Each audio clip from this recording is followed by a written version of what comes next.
Why did I choose to get a residential greenhouse and what do I grow in it? My main reason for getting a greenhouse on my property wasn't really to start plants from seed, at least not yet. My main reason at this point is to propagate plants that I already have in existence and also save the lives of all the plants that I have bought for my property and keep in pots around my pool and around my yard. Let's face it, as gardeners and people who love plants and flowers, we can spend a ton of money yearly refilling our pots to make things look beautiful. So this year I decided to make my dream come true, get a greenhouse on my property and see if I can't save the lives of those plants and therefore save myself some money. Greenhouses are an investment, obviously, so the first year when I bought the greenhouse, I knew that I was going to be outlaying that money, but then over time I'd recoup it. But one of the things I didn't want to do was get into growing things from seed immediately because it's not my forte, honestly,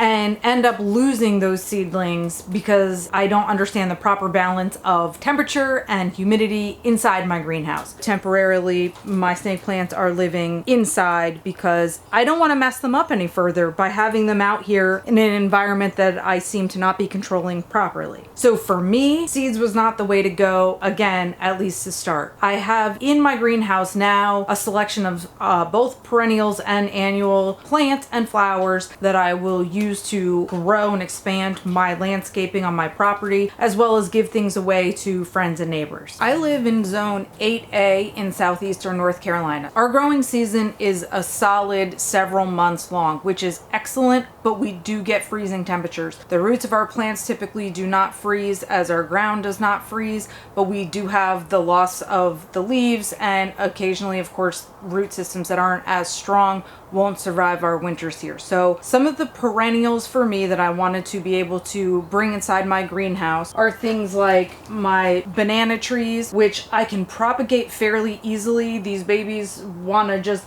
grow babies all over the place. So I do like to separate them and give them away to people or plant them in other parts of my yard. Elephant ears are another thing. Elephant ears are just like a really pretty addition to any pots.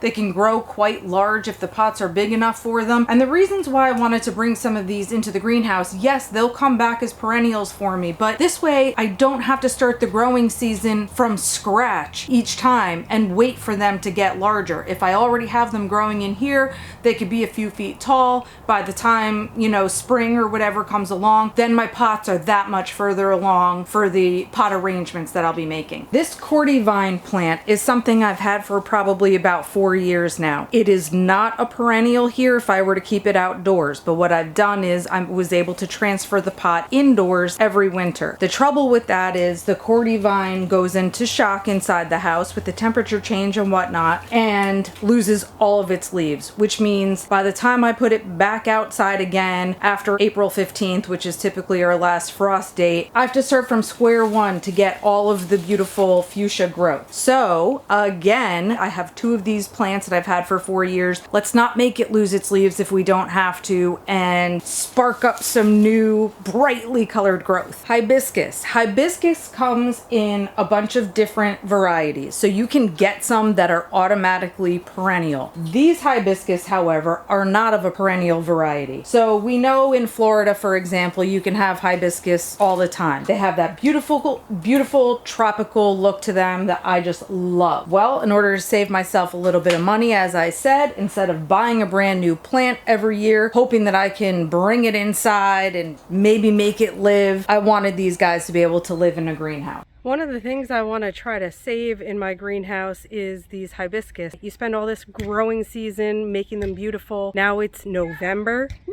so it's about time to see if I can get those guys into some pots. I don't know. We'll see if I can save them. And the thing is, I'm going to show you something. They're actually inside our waterfall that currently doesn't have a back. We built it without a back. I don't think I can protect them, even though I've helped other hibiscus to be perennial that should have only been annual. I don't think I could do it with these because the roots are going to freeze from the bottom. Okay, one down, one more to go. I had to bring all my plants in because we were getting frosty temperatures. They had to come inside for a little while, and I'm hoping the greenhouse will get done before everything gets fully shocked. But as you can see, my hibiscus behind me, not doing well at all. That's what came out of the waterfall, and so that poor baby has gotten shocked twice now, being put in a pot and now being brought inside. So we're gonna see if we can bring that baby back to life when the greenhouse is up and running.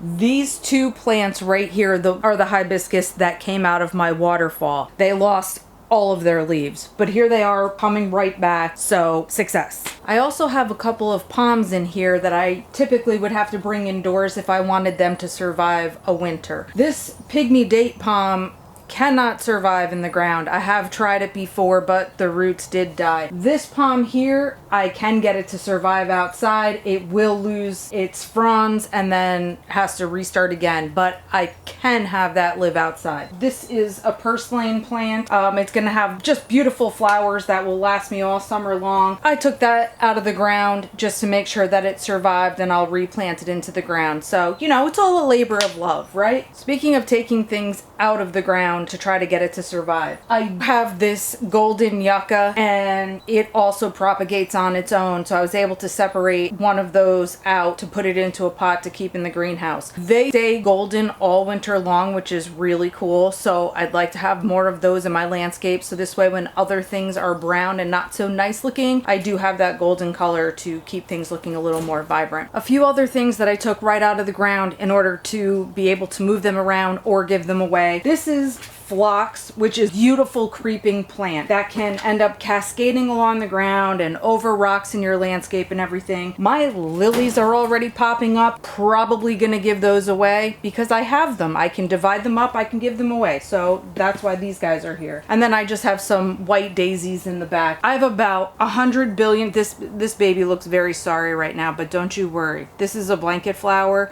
And these guys multiply so easily because its seed pods are like little plumes of dust that just float around everywhere, find themselves a little bit of dirt they want to burrow into, and make beautiful blanket flowers. They do go into some shock when I take them out of the ground, but they are so easy to care for, and I love giving them away to other people because we also like to call them beach flowers. You can find them wild at the beach. It's cool to be able to give that stuff away instead of having people having to buy the stuff and spend extra money. I mentioned earlier about the learning curve on the temperature control and humidity control inside the greenhouse. I have a hard time thinking about starting things from seed again because I am learning about how to control the environment inside the greenhouse, and I have a great example of something that I totally messed up. An example of a greenhouse fail for me was this snake plant here. I bought this snake plant last summer. It was huge when I bought it, which was the purpose of me buying it. I was actually able to divide it successfully last summer. Had this baby in a pot and had another huge chunk in another pot. Everything had been out in the greenhouse at the start of winter and seemed to be okay initially, but keeping in mind I had troubles with the wind and the storms and all that kind of stuff, so my plants were being traipsed in and out of my house. So this pot here, it was too big to worry about keep putting in and out of the greenhouse depending on the weather or whatever. We left it inside. This baby's looking gorgeous. I have lots of new growth coming up on it all the time. Well, I didn't do right by my snake plant, and let me show you what I did. So while my gorgeous snake plant was just growing in the greenhouse, minding its own business, and I started dealing with bugs and other things, I think I neglected him for a very short amount of time, and he told me that was not okay. And here's what I noticed. See here, this sap, these drips that you see on this frond. I'll call it a frond, I don't know, maybe it's a leaf. It's sticky. And we also have these soft, mushy spots So I go ahead and start researching, aka Googling, what the soft spots and the sap was that was on the leaves of my snake plant. And it told me that those were signs of root rot. Now that confused me because I haven't been overwatering my snake plants. That's my one thought. Plus, I also know that you can successfully root a snake plant right in water. That being the case, I was wondering how the roots were rotting in the soil. So what I realized was the humidity inside my greenhouse wasn't proper. So my snake plant wasn't actually drying out properly. The soil was staying damp. It was not getting the proper airflow to have that moisture get taken away and circulated around. So the roots were beginning to rot. Temporarily, my snake plants are living inside because I don't want to mess them up any further by having them out here in an environment that I seem to not be controlling properly. I continually change things around in here. I'll keep you updated as to the things I'm doing both right and wrong so we can both learn. Take care and happy planting.